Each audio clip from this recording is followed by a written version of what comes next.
Today, we're breaking down two of the biggest AI coding assistants, GitHub Copilot versus Cursor. Believe it or not, a huge 85% of developers are already using AI tools in their daily workflow.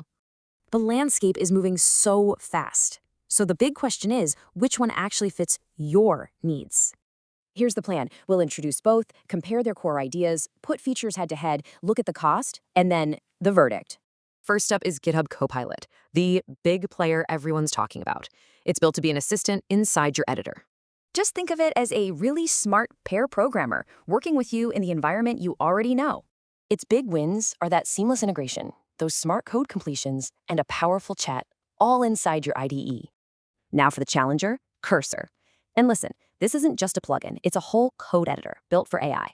The whole idea is a development environment built from the ground up with AI at its very core. It's real power.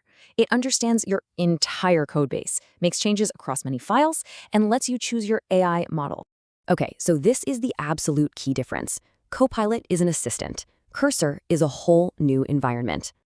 And this really affects how they handle context. Copilot is focused and immediate. Cursor sees the bigger picture. So for writing a new function, Copilot is fantastic. But for a big refactor across many files, Cursor really shines.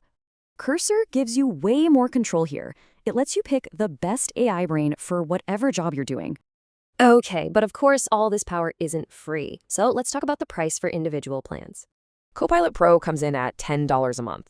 Cursor Pro is double that at $20, and that reflects its bigger feature set. So, the big question, which one is actually for you? It really boils down to your personal workflow. You should go with GitHub Copilot if you love your current IDE and just want a fast, seamless autocomplete. But if you're tackling big, complex code bases and need that deep, project-wide understanding, Cursor is the power player. You know, as these tools get smarter, they feel less like assistants and more like collaborators. Makes you wonder what's next, right?